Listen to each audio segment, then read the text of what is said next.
खबर खबर चाहे हो राजनीतिक जगत की या फिर खेल जगत की या फिर जुड़ी हुई हो मनोरंजन जगत से, बिना किसी रीजन देखते रहिए समाचार विजन। कोर्ट हो जाएगा तो वही प्रोसेस जो अब तक झेलता रहा है किसान समस्याओं का। अब तक कोई अपनी जमीन है, गाजर जब चाहे उखाड़ के खा ले, गन्ना जब कर ले, बच्चा एक गाजर भी नहीं उखाड़ सकता है। इसके बाद आज़ादी चल जाएगी उसकी, और उसके बाद उसका मामला अगर आ जाता है उस कंपनी के साथ, तो सालों साल वो उस केस को लड़ता रहे। फिर बोला डिक्रीज में आ जाएगा केस। डिक्रीज में केस आने के बाद फिर उन्होंने बोला कुछ अमाउंट जो कि वो तय करेंगे, वो जो कंपनी वो सरकार जो व्यय करेगी उस चीज को, उसमें 7% 5% राज कर में, उसमें राजस्व कर में वो अमाउंट जाएगा। जब सिविल कोर्ट में केस जाएगा और वो वापस नहीं होगा उसका पैसा किसान का। अब सोचो अगर 25,000 की फसल का कोई मामला आ गया, बीघे 2 बीघे की फसल का मामला आ गया, और वो तो उसके वकीलों में भी लग जाएगा उसका। कंपनी के लोग जो पहले से दीपावली पे अच्छा खासा गिफ्ट पहुंचाएंगे वहाँ पे सरकार के पदाधिकारी को, डीएम को, वहाँ पे तो कंपनी के बंदे तो सीधे पिछले गेट से घुसेंगे। किसान हाथ जोड़ के गेट पे खड़ा रहेगा, केवल वकील अंदर जाएगा उसका, तो किसान के हाथ में कुछ भी नहीं होगा। आज तो अपने आराम से बेच सकता है, जितना चाहे अपना फसल रख सकता है। गेहूँ बोना चाहे गेहूँ बोले, मक्का बोना चाहे मक्का बोले, अलग अलग टेस्ट अपने बच्चों को खिला पिला दे। फिर उसके बाद इसके हाथ में कुछ भी रहेगा। अब जो कहते हैं कि मेरी धरती सोना उगले हीरे मोती, जिस किसी गीतकार ने ये चीज लिखी है उसका कोई मतलब नहीं रह जाएगा। सस्य श्यामलाम मलय जो शीतलाम, हम वो पहाड़ों से बहती हुई मंद सुगंधित हवाएं हमारे दूर दूर तक हमें नहीं दिखाई देंगी। एसी में बैठकर गाड़ी में आने वाले वो टोपी लगा के इनके कंपनियों के कर्मचारी वहाँ बैठ जाएंगे और अंग्रेजी में एग्रीमेंट होगा उनके पास, अंगूठा साइन हमसे कराएंगे किसानों से, और हिंदी में फैसिलिटी दिखाएंगे हमें। हिंदी में फैसिलिटी दिखाएंगे, तुम्हें ये फायदा मिलेगा, ये मिलेगा, ये मिलेगा, और इंग्लिश में उसको एग्रीमेंट कराएंगे। जब मामला फंसेगा तो एग्रीमेंट के आधार पर क्लोज नंबर 1 अध्याय नंबर 3 उपधारा नंबर 1 के आधार पर यह निर्णय लिया गया। किसानों को कुछ भी नहीं पल्ले पड़ेगा। टोटली धीरे धीरे धीरे धीरे ये सरकार प्राइवेट, उनको सरकारी संस्थाओं को प्राइवेट में दे रही है, उन्होंने सिविल में दे रही है। उसके बाद देते देते धीरे सरकार के पास कुछ भी नहीं बचेगा। एक दिन अंग्रेजों जैसा शासन हो जाएगा, जिस तरह से गुजरात में पहली कंपनी और दूसरी मद्रास में कंपनी दी थी इन्होंने, वहाँ के राजाओं ने, और अंग्रेजों ने औद्योगिक नीति यहाँ अपनाई थी, शुरुआत वहाँ से करी थी, बाद में राजपाट पे आ गए थे। उसी तरह से ये कंपनियां हमारे देश में धीरे धीरे छा जाएंगी। एक सवाल उठता है, इस समय चुनाव का माहौल चल रहा है, पश्चिम बंगाल में भी चुनाव है, पांडिचेरी में भी है और तमिलनाडु में भी चुनाव है फिलहाल में। तो जिस तरीके से किसान आंदोलन, अभी बीच में टिकैत साहब ने भी ऐलान किया था कि हमारी ट्रैक्टर रैली जो है पश्चिम बंगाल तक कूच करेगी, तो पश्चिम बंगाल का चुनाव का परिणाम कुछ किसानों के आंदोलन से प्रभावित होगा या क्या होगा? हाँ बिल्कुल होगा। जैसा कि सरकार ने अपनी पॉलिसी बना रखी है कि किसान को धीरे धीरे ज़्यादा इनको भाव मत दो, इनसे बातें मत करो, खाली बातें बनाते रहो, दूर दूर से हम बात करने के तैयार हैं, एक कॉल की दूरी पर हैं। वो चाहते हैं कि ये किसान परेशान हो जाएं। असल में किसान परेशान होने वाला नहीं है, एसी और गाड़ियों में बैठने वाला नहीं है। पूरे दिन सुबह से लेकर शाम तक धूप में 2-4 लीटर पसीना बहाता है किसान, वो कैसे परेशान हो जाएगा?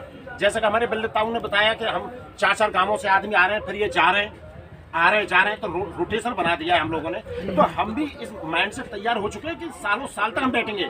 सरकार चाहती है कि हम जल्दी हार के चले जाएं, नहीं, हम सालों साल बैठेंगे। ये चुनाव कुछ भी नहीं बंगाल के तो हारेंगे, ये पंजाब का आपके सामने ही रिजल्ट देखा है। आने वाले 2022 का उत्तर प्रदेश में आ रहा है बहुत जबरदस्त तरीके से, उसके विपरीत रिजल्ट आएंगे, आप देख रहे हैं। सभी बीजेपी में था, क्योंकि लगता था बीजेपी राष्ट्रीय उसको सुरक्षा पे लेके बड़ी चिंतित है, राष्ट्रीय मुद्दों पे लेके बीजेपी बड़ी चिंतित है। हम लोगों ने भी सोचा था, मैं भी फोर्स से हूँ, कमांडो फोर्स हूँ, मैं भी पाकिस्तान बॉर्डर रह के आया हूँ, मैंने भी देखा है आज जो ये हवाला देते हैं पाकिस्तान हमें खा जाएगा, पाकिस्तान हमें ये कर देगा। तो पहले भी पाकिस्तान था, आज भी पाकिस्तान है, कल भी पाकिस्तान रहेगा। चीन कल भी था, आज भी है। तो ये क्या है, मूल मुद्दा से भटकाने के लिए कोई ना कोई एजेंडा नया लाते हैं, उसमें रंगने की पूरी कोशिश करते हैं। अब एक ही मुद्दा है, किसान मुद्दा, क्योंकि 80% जनता देश के अंदर किसान है या किसान से जुड़ी हुई है। जो कोई भी व्यक्ति अन्न खाए बगैर नहीं रह सकता हमारे देश में, हर कोई व्यक्ति अन्न खाता है, तो हमसे जुड़ा हुआ है। हम अन्न पैदा करते हैं और आप भी अन्न खाते हैं, हमसे जुड़े हुए, कहीं हित आपका भी हमसे जुड़ा हुआ है। तो किसान है, कामगार है और शुभचिंतक हैं। तो टोटली देश किसान में है। अब पूरी तरह से सरकार का ये झूठे प्रोपेगेंडा नहीं चलने वाले। जिस तरीके से अभी बीच में भी वीडियो वायरल हुई थी और देखा गया कि कई जगह किसान जो है अपनी फसलों को ट्रैक्टर से जोत दे रहे हैं, गेहूँ की फसल को, इसको जोत करके नुकसान पहुंचाना, इसमें कहाँ कितना हित है किसानों का और इससे इसकी सरकार पर क्या पड़ेगा इसका? भाई साहब, ये खुंदक है अंदर की सरकार के प्रति। आपने देखा पेट्रोल के दाम बढ़े और उस समय सरकार क्या कह रही है चैनलों पे, मंत्री लोग, कृषि मंत्री और ये पेट्रोल मंत्री क्या कह रहे हैं कि देखिए बेसिक प्राइस 30 रुपए है, इस पे तो हम टैक्स लग रहा है, इतना टैक्स है, इतना है। तो ये आज इनको दिखाने की क्या जरूरत पड़ी, स्पष्टीकरण देने की क्या जरूरत थी? आप इतनी बहुमत वाली सरकार है और आपका निर्णय बिल्कुल 100% सही है, तो आप टीवी पे क्यों दिखाना चाह रहे हो जनता को, क्यों रोना रो रहे हो? तो आज इस लेवल पे सरकार आ गई है, अपना रोना रो रही है, अब आंसू बहने शुरू होने वाले हैं। तो वही चीज है, ये सरकार पूरी तरह से डाउन होना पड़ेगा इसको, क्योंकि ये मूलभूत समस्या है किसानों की। इसके लिए इनको नीचे आना ही होगा हर हालत में। मिलता हूँ आखिरी सवाल, समय कम है। सरकार पश्चिमी उत्तर प्रदेश में संजीव बालियान जाट समुदाय को एकत्र करने के लिए, नड्डा जी ने भी एक मीटिंग की थी, उसमें कहा था कि जाट समुदाय को एकजुट कर करके उनको पंजाब के किसानों को एमएसपी पे सब्सिडी दे दिया जाएगा और पश्चिम उत्तर प्रदेश के किसानों को गन्ना का पूरा मूल्य समय पे भुगतान किया जाए। ऐसी चीज़ों को ला करके जो है किसानों के ऊपर आंदोलन समाप्त करने का दबाव डाला जाए। ना बहुत जोर के आदमी है तुम बहुत जोर के आदमी है भाई, ये ऐसे फॉर्मूला लाते हैं ढूंढने के बिल्लू ताऊ तू बता।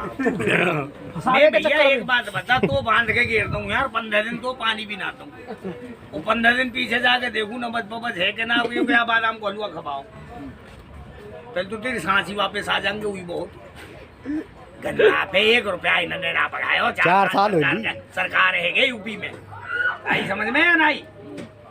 4 साल से 1 रुपया इन्होंने गन्ना पे नहीं पढ़ाया। अब चलिए ट्यूशन पढ़ाने किसानन ने, कि ट्यूशन पढ़ाओ किसानन ने, जाट मतलब नहीं है, किसान मतलब है मेरे। किसानन ने ट्यूशन पढ़ा रहे हैं, इनके एमएलए एमपी यही लिप कर रहे हैं। किसानन के बालकन को तो तुम कहे स्कूल ना बनो, किसानन ने ट्यूशन पढ़ाओगे, ट्यूशन नहीं पढ़ा रहे, बहकाने लिख रहे कि बहका कितने न लंगे, और अब किसान इन पे बहके को नहीं। सीधी बात ये, अब किसान इन पे बहके को नहीं। जूते पड़ते हैं, जूते। हाँ, सरकार के नुमाइंदों को जूते पड़ते हैं। कितने गांवों में जूते पड़ने शुरू, कुर्ते पड़ने शुरू हो जाएंगे। अब इनकी हवा टाइट हो गई है। ये गांवों में बोर्ड लगा दिए बीजेपी के प्रतिनिधि। तो ये थे हमारे बिल्लू ताऊ और ओपी सिंह जी, जिन्होंने किसानों के मुद्दे पे अपनी एक एक बात हम जो सवाल किया उसका खोल करके निचोड़ निकाला और जवाब दिया। ऐसे भी ये जवाब देने में माहिर है बिल्लू ताऊ जी। तो इन्होंने हर मुद्दे पर बेबाकी से कहा और इनका कहना भी सही था। ये वतन बेच देंगे, ये कफन बेच देंगे, वतन के पुजारी हैं। अब की बार सो गई अगर किसान, तो अब की बार ये किसान की जमीन भी बेच देगी सरकार। इसी सब बातों के साथ मैं यही छोड़ के जाता हूँ। अगली समाचार को देखने के लिए आप हमसे जुड़े रहिए, बिना किसी रीजन देखते रहिए समाचार विजन। तुम खाली किसान लगा दो।